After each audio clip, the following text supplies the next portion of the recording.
Hello everyone and welcome back to another high-level match of StarCraft 2. What I've got for you today is a Terran versus Zerg where we find ourselves on altitude. Now spawning right here in the top right-hand corner of the map, playing with the blue Terran SCVs, we have GuMiho and his opponent in the opposite corner with the red Terran pieces. He goes by the name of... Wait, did I say Terran? He goes by the name of Solar. Doesn't really matter. I don't want to redo my intro, okay? This is where you gotta get. This is... doing a YouTube video live, even though, you know, I'm just doing a one take is what I'm saying. Anyways, this, from what I've heard, is a lot of fun. Somebody reached out to me and said that apparently, believe it or not, the golden minerals on this map will actually be mined for once. I've covered a lot of games on this particular map. I've brought up the golden minerals time and time again. We had one game a couple of days ago where Dark managed to eventually mine, I believe, these minerals right over here, and then he literally lost the game like 3 seconds later. It doesn't happen very often. So real quick, as we do have a command center first versus a pool first, I actually believe this should be fine for GuMiho. Even though it feels a little bit funky, because usually with an opener like this, you do go for probably about 6 Zerglings. Usually you make 6 to about maybe 10 or so Zerglings blindly. The thing is, I think the command center will be done by the time that Zerglings get across the map. Anyways, real quick, before this game properly gets underway, just in case you don't watch literally every single video that I upload, which, again, I find hard to imagine. It's gonna be 6 Zerglings here for now. I'm assuming the next one will go to drones. Yeah, should be. Anyways, okay, sorry. You do knock down these cooling towers first. The cooling tower then collapses on top of the Xel'Naga watchtower, destroying it. Then you can destroy the rocks that cover the Xel'Naga, well, that I guess cover the Xel'Naga watchtower. The Xel'Naga watchtower disappears. And then after you kill the rocks, you can start mining 8 golden minerals, which is 2 more mineral fields than we normally have in StarCraft 2. When it comes to golden bases anyways. It's very cool. Also a little bit overrated if I'm being perfectly honest. Because, yeah, it's gonna give you a nice economy boost, but we've seen a couple players attempt it, right? Try and get that base up and early, but it's just not a very viable choice. Anyways, yeah, like I said, so the command center on the low ground is not only done, it's gonna be able to morph into an orbital command about halfway here by the time these Zerglings arrive. So it's a Reaper first as well. This is A-okay right here for the Gumi God. Now, I don't cast a whole lot of GuMiho, sadly. I mean, he does participate in quite a few events, but I don't know. Sometimes I kind of get caught in like casting the same guys over and over and over again, right? I do really want to feature GuMiho a little bit more, because when I think of like my favorite StarCraft 2 players in the world, GuMiho is up on that list. GuMiho is one of the most fun Terran players to watch, mostly because he plays a lot of battle cruisers, he plays a lot of Terran Mech, and on a map like this, well, both battle cruisers as well as Terran Mech are perfectly viable options. So I'm excited to find out what he's gonna go for here. We're gonna go Tech Lab right here on the factory. Normally we see a reactor right here. We're starting... This is a GuMiho built to a T already. He just started up a Hellion? Okay, that makes no sense.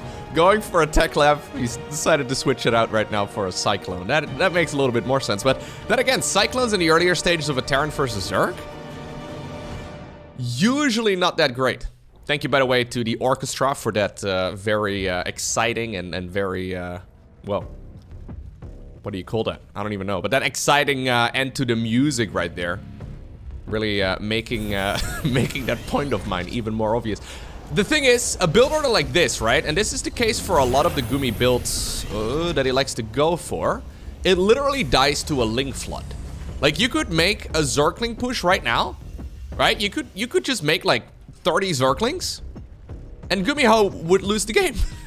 Or at least he would take a ton of damage. The problem is that at this point Solar doesn't know it. So Solar has spotted that the barracks is flying around, which is certainly a good indicator that the Terran player is not, well, planning on sticking around on Bio for all too much longer. This is certainly going to be a mech follow-up. At least it should be, unless GuMiho is going to double down on the GuMiho builds. Nah, it's gonna be an additional factory. Okay. Anyways, the Overlord dies. A Zergling tries to scout what's going on, but sadly here for Solar, he did not manage to get any early game damage done, even though his opponent decided to play an exceptionally greedy game, right? So it's command center first into a single Reaper, a very quick third command center, then we go for 1 Cyclone, and now we go for Hellion production. These are the types of builds that if you do them on the ladder, I think your success rate is gonna be less than 30%.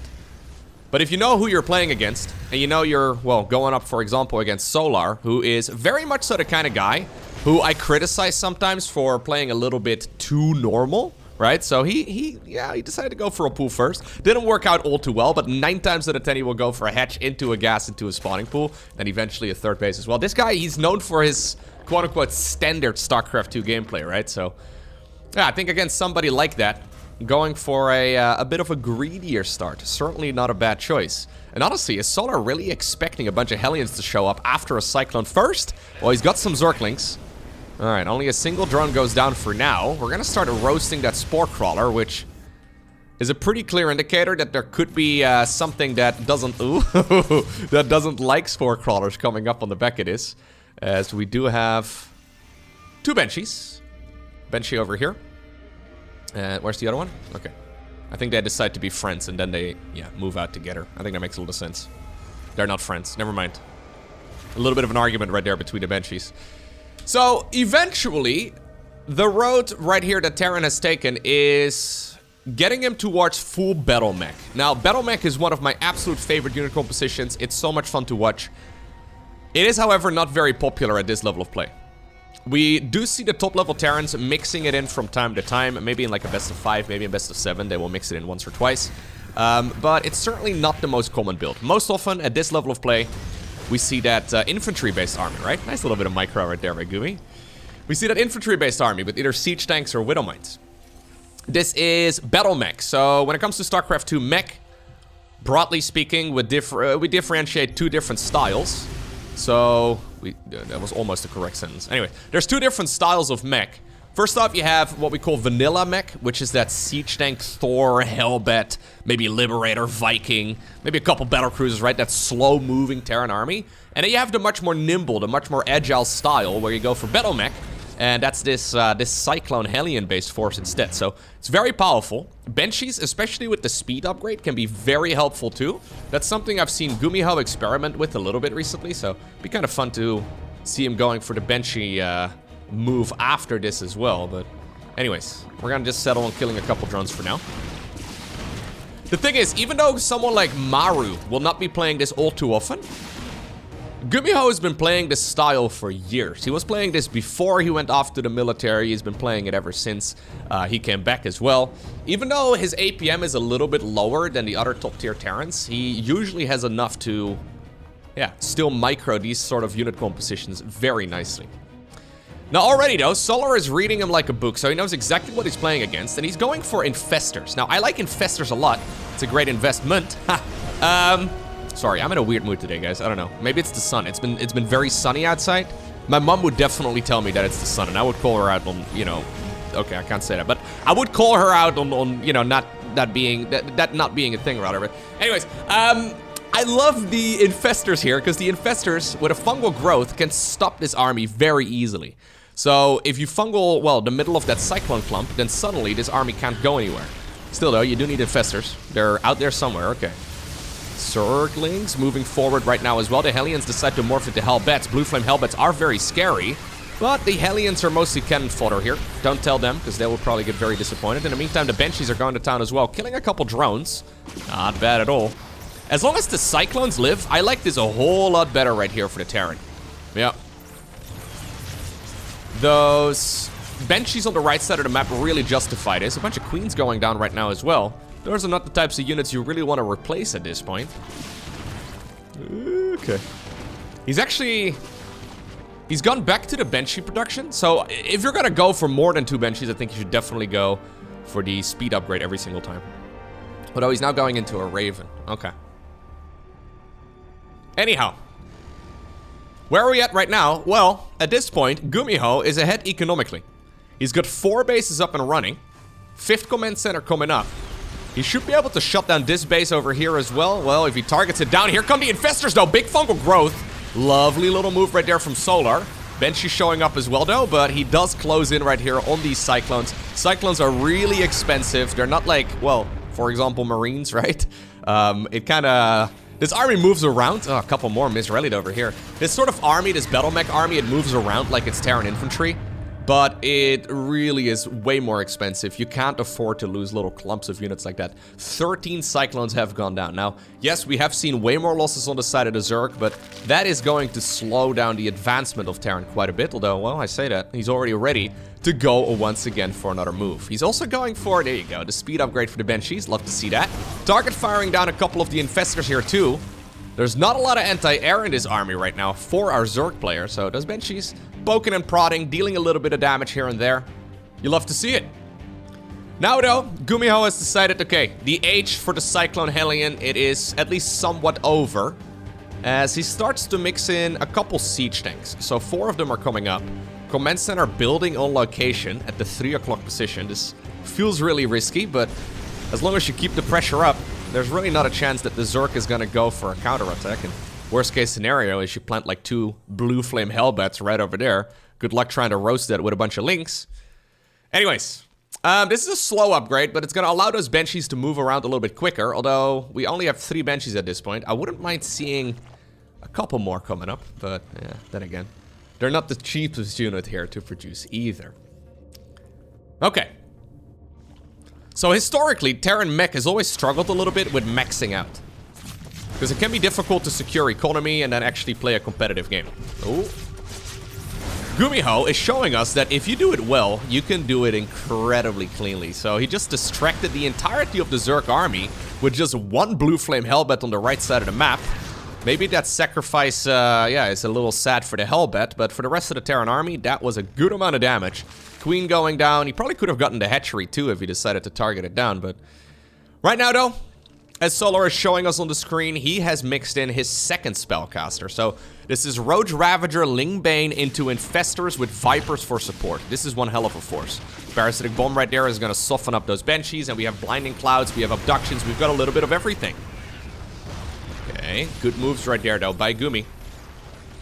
Switching into siege tanks at the perfect moment. There's that one Raven up in the air too. Oh, anti-armor missile. Careful now, yeah. You definitely do not want to move with anti-armor missile units within range of siege tanks. Like, they will absolutely tear you apart. We're a little late right here on some of these attack upgrades for the Terran Mech, mostly because the Cyclones are the brunt of the damage here, and they're spellcasters, right? Their lock-on ability at the very least is considered flat damage, so it doesn't benefit from those attack upgrades. Okay. The watchtower here, the cooling tower, in a little bit of trouble. And actually, if we target fire... Solar, can you maybe hit the cooling tower? I think the siege tank would die. That would make me very happy, as we do have a very large amount of kills here, though. Not bad at all. If this... I actually don't even really know how it works. I think if the cooling tower dies, the Xel'Naga tower and the siege tank will also go down. We're gonna have to keep an eye out on that siege tank, man. I don't think it's going to move because it's in control of that watchtower. Nice little bit of micro here, though, from both players, as I am talking about completely unrelated things. They're doing an amazing job trying to outpace and outcontrol one another, but so far, Solar, he's taking damage, but not really that much. The thing is, though, we're at 92 SCVs.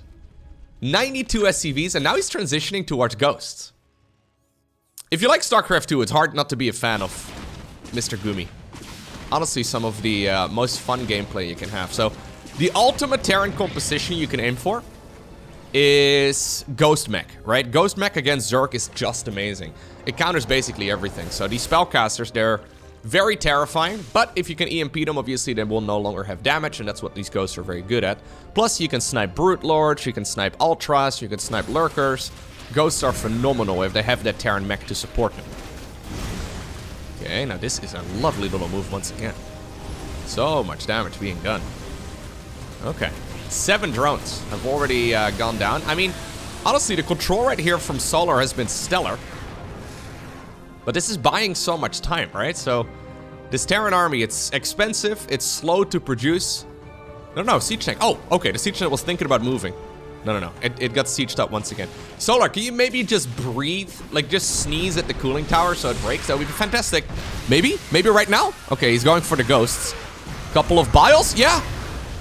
Hey! It worked. A 2-for-1. Both the watchtower as well as the siege tank are gone. And that suddenly actually hurts the vision right here of our Terran player quite a bit, but he's got some scans.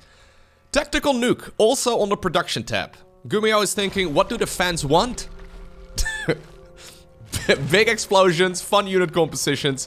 The only thing making this better right now would be nukes and battle cruisers, okay? Let's be real. Nukes and battle cruisers would be an improvement, at least as far as entertainment value goes. Not entirely sure about the unit composition itself, but it would be fun.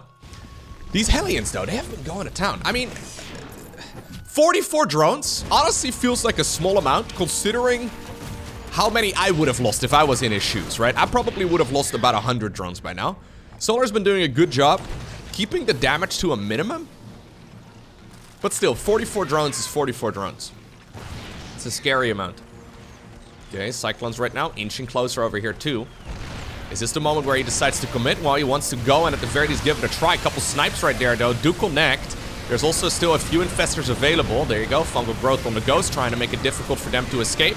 Reinforcing Terran units do roll down the ramp of the natural expansion. They're trying to desperately make their way over here, but very lovely unit control here from both players. I'm especially impressed right here by Solar, mostly because I've tried playing this sort of style many times myself, and it turns out it's hard. You need a hotkey for the Ravagers, you need a hotkey for the Infestors, you need a hotkey for the Vipers.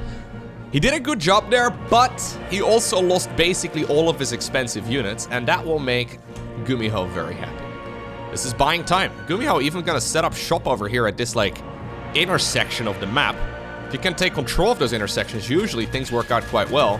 In the meantime, we have two Zerglings also. Oh! What? I gotta go back. Sorry. Some of you think I back off too frequently in these replays, and I see your comments in the comment section.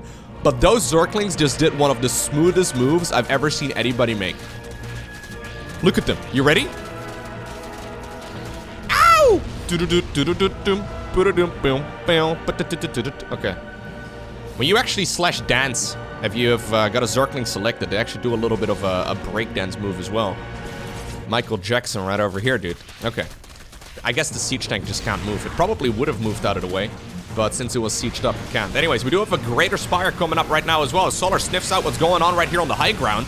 He wants to break this position for Terran, or before Terran, rather, can properly set up shop, but the Thors at this point are out. Good dodging right there of the Corrosive Biles. This is Battle Mech into Ghost Mech into Vanilla Mech with Ghost support, right? We have a lot of flavors of mech. Yeah. Vanilla is definitely a great flavor, but the problem is right now, yeah, these Zergling counterattacks can become very, very scary. Look at how thinly this Terran army is spread all over the map. So Solar, he can reposition his units within a heartbeat. He's just engaging wherever he can. The hatchery does fall that one Thor at the very least cleans up the job. Planetary Fortress coming up, but I think actually having a planetary over here might be even better. Okay, beautiful game so far. Solar, he's been in a little bit of trouble for a while. He hasn't had the greatest economy, but he managed to get to a good amount of drones eventually. He's taken a lot of damage, yes, but he's also sniping very expensive units from the opponent. So if you look right now at the resources lost, it's heavily in favor of the Terran, but again, Zerg can remax in like, you know, like a finger snap, right? Like they can remax very quickly, whereas GuMiho is gonna need minutes. So this is one bad fight away from being an absolute disaster right here for Gumi. So like I was trying to bring up, he's got a lot of units, well, on the right side of the map, but he also has a lot of units on the left side of the map. And unlike the Zerg can reposition from left to right within seconds. Terran's gonna need like 30, yeah, at least like half a minute or so before they manage to get into the right position. So Solar can certainly make use of that information. He doesn't have that much money right now, but I wouldn't mind seeing him commit maybe a little bit more attention on fighting that base on the right. That being said, he's trying to break this position. He did go for a Greater Spire. Terran also did go for a nuke, but we haven't seen the nukes yet. And we also haven't seen the Brute Lords. I don't think Brute Lords would be an amazing choice right now. Okay, these ghosts are very low in HP. A little bit surprising he's decided to bring them this far forward, but I guess there's no Metavex, right? This is not bio into ghosts, so there's no Metavex left over. Okay, and he actually manages to squeeze out a nice little victory. Now the Zerg reinforcements, though, have shown up. They're low-tier units, but they come out very quickly, and because of that, Solar manages to push this army back once more. the same time, he's got a lot of units moving on the right side of the map as well. This expansion here on the left is a little vulnerable, but you do need a good chunk of units to really shut down that planetary fortress. Zerglings right now is starting to break through the siege tank defense that was previously here at the third base. That's another tank going down.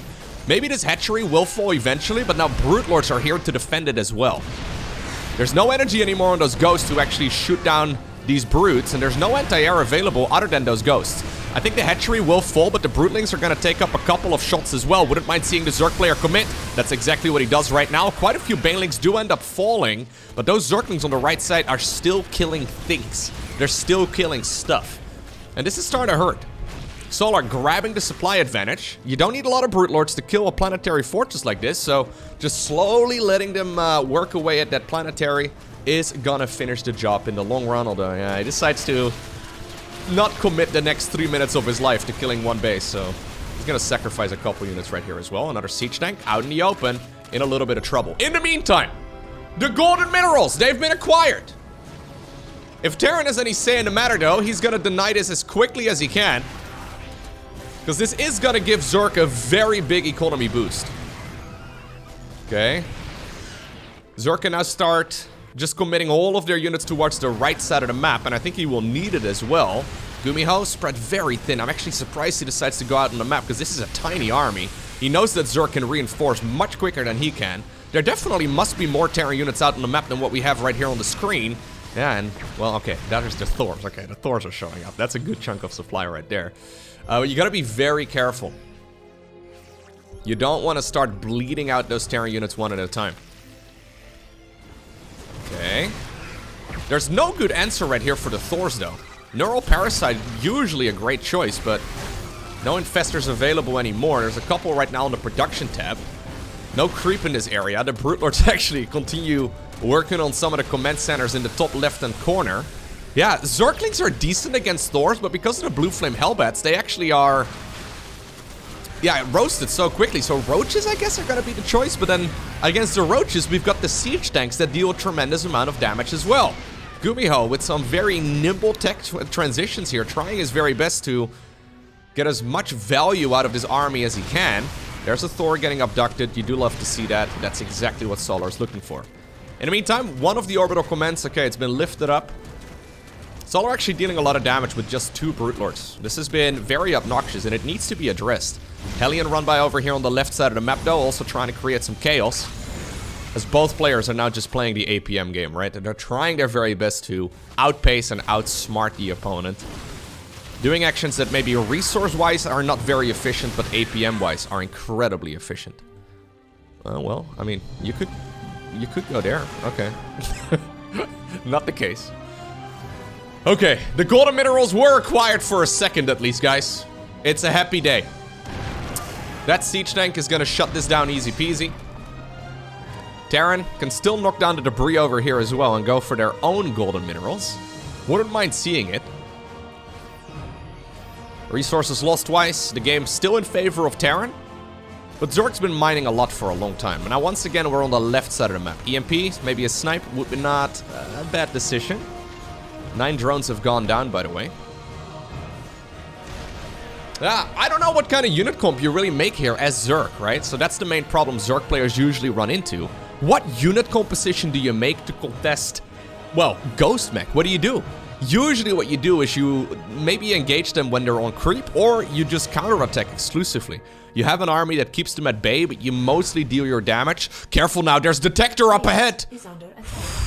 Okay, yeah, no, there's a scan. He noticed it on the minimap. GuMiho maybe a little bit lower in APM than the other top-tier Terrans, but that does not mean he's lacking that minimap vision. There's a Neural Parasite, but that is not what these units were really meant to do. They were taking control of the heavy hitters right here in that Terran army, and this is an excellent catch right here by GuMiho. That siege tank, though, is still helping out the Zerg for quite a while.